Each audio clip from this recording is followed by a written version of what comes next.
nke si na ngalaba ọrụ dịgasị iche iche bụzi ndị nke pụtara nnọọ n'igwe gbakọta na ụlọ ụka St. Mary's Catholic Church Aguleri maka mmemme elimozu ikpeazụ nke late Ogbuevi Ọnụbọgụ Ọfọm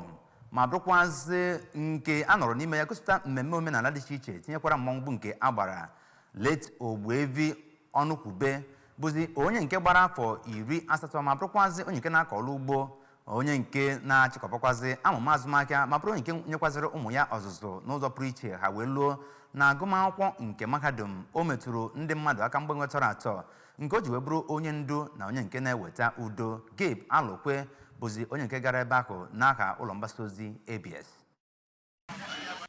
Otu n'ime nwa onye ahụ nwụrụ anwụ Chief Nnamdi Onukwube kọwara nna ya dịka onye ama ama onye na-eso ụzọ udo ịhụnanya ma gwakwa ụmụnne ya ka ha gbaa mbọ soro ụkpụrụ nna ha dobere ha.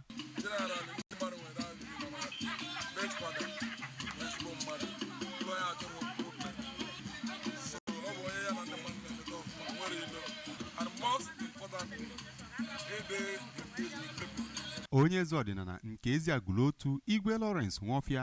onye ya na ndị ichie ya bịara ya bụ mmemme tiri ezinụlọ Onukwube aka n'obi ma kpee ekpere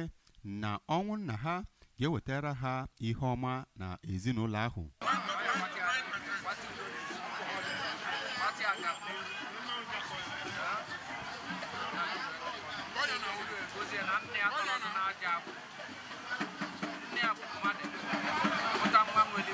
Ndị ọzọ bịakwara mgbalụ ndị gụnyere Prince Tony Ojadi